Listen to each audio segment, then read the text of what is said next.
Bigo ulit ang Barangay Ginebra upang talunin ang rival team nilang TNT sa PBA Finals. At ito na nga ang ikatlong pagkakataon na tinalo ni RHJ si Justin Brownlee sa PBA Finals. Nanalo nga sa PBA Finals ang TNT sa score na 87-83 sa overtime. At ang best player nga sa larong ito ay walang iba kundi ang PBA Finals MVP na si Stingray ng Batak na uma-average sa PBA Finals ng 19.9 points, 3.1 rebounds, 3.4 assists, at 1 steal per game. At ayon naman sa nireshare na post ni Sterny Snow Badua, nang malas daw talaga sa Ginebra ay si Maverick Ahanmisi at dapat na nila itong i-trade kung gusto na ulit nilang mag-champion ulit sa PBA. Kaya't narito nga ang mga players na maaaring targetin ng Barangay Ginebra na ipalit kay Maverick Ahanmisi sa PBA 49th All-Filipino Cup. Top 5, Kemark Carino. Si Kemark nga ay isa sa mga backup big man ng Terrafirma Jeep. Sayang nga ang height nitong 6'9" dahil hindi niya maipakita ang tunay na potential niya bilang isang big man. At may 3 points at mid-range game din ang player na to.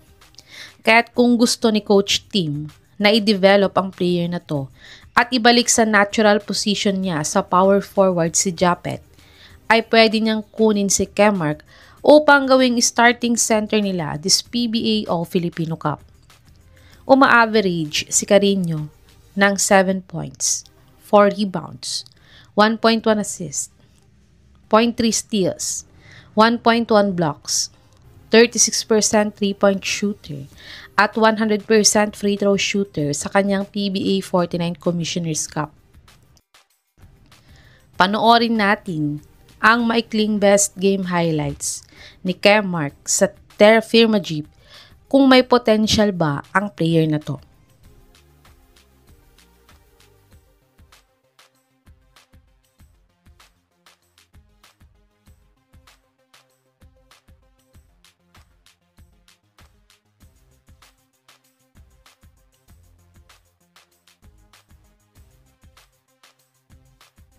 Top 4, Motaw Tua. Si Big Mo nga ang backup big man ni Junmar Fajardo sa SMB. Nang nasa may Northport nga siya dati, ay isa siya sa mga star player nila dahil siya ang starting center nila dati.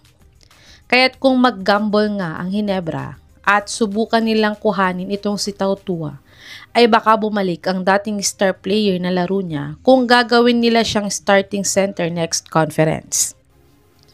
Uma-average si Tau Tua ng 6 points, 2.5 rebounds, 1 assist, 0.4 blocks, 30% 3-point shooter, at 76% free throw shooter ngayong PBA 49 Commissioner's Cup. Panoorin natin ang mga kaunting basketball highlights ni Big Mo kung pwede pa ba siyang gawing starting center ng Ginebra.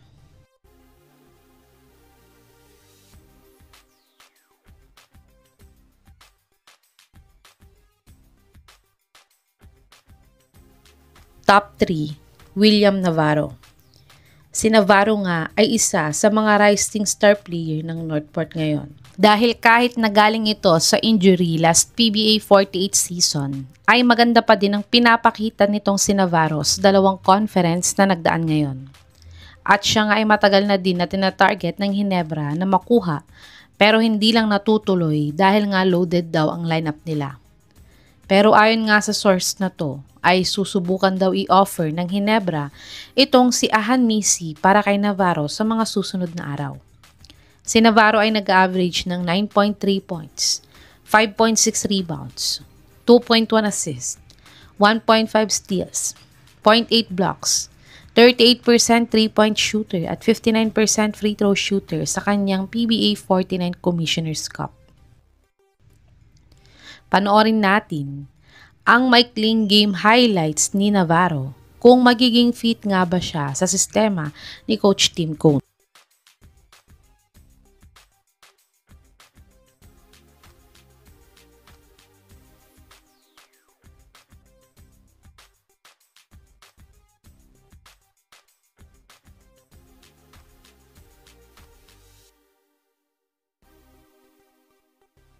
Top 2, Mikey Williams. Hindi na nga makakabalik sa TNT itong si Williams. Dahil ayon nga sa kanya, ay sinubukan niya daw kausapin ng TNT management. Pero hindi siya pinapansin nito. Kaya't siya nga ay umuwi na lang sa bahay niya sa Los Angeles. Pero kung susubukan nga ng Ginebra na mag-offer sa TNT, ay baka sakaling makuha ng Ginebra itong si Mikey para sa All-Filipino Cup. Uma-average si Mikey ng 7.5 points, 2.6 rebounds, 4.6 assists, 1.3 steals, 33% 3-point shooter, at 70% free throw shooter this 34th Dubai Championship Tournament. Panoorin natin ang mga latest game practice at kaunting game highlights niya sa SGA kung ganun pa din ba siya kagaling maglaro gaya ng dati.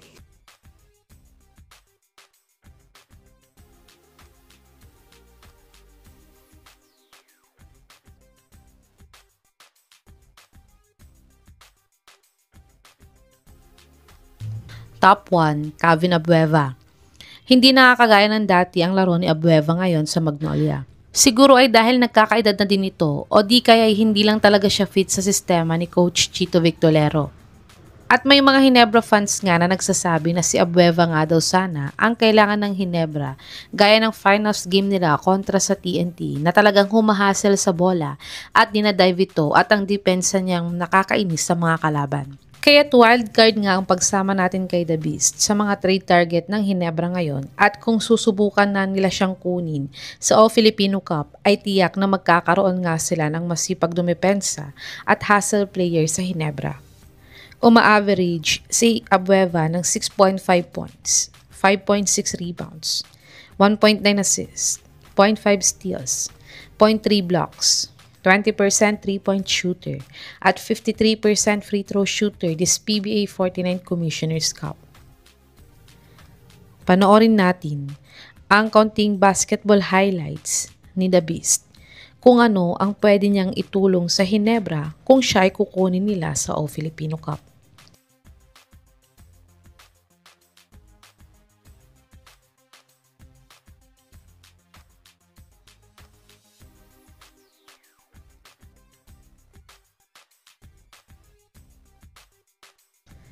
Ito ang mga top players na maaaring ipalit ng Barangay Ginebra kay Maverick Hanmisi this PBA 49 o Filipino Cup.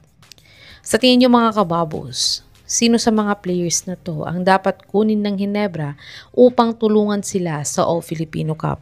I-comment niyo na po yan sa baba.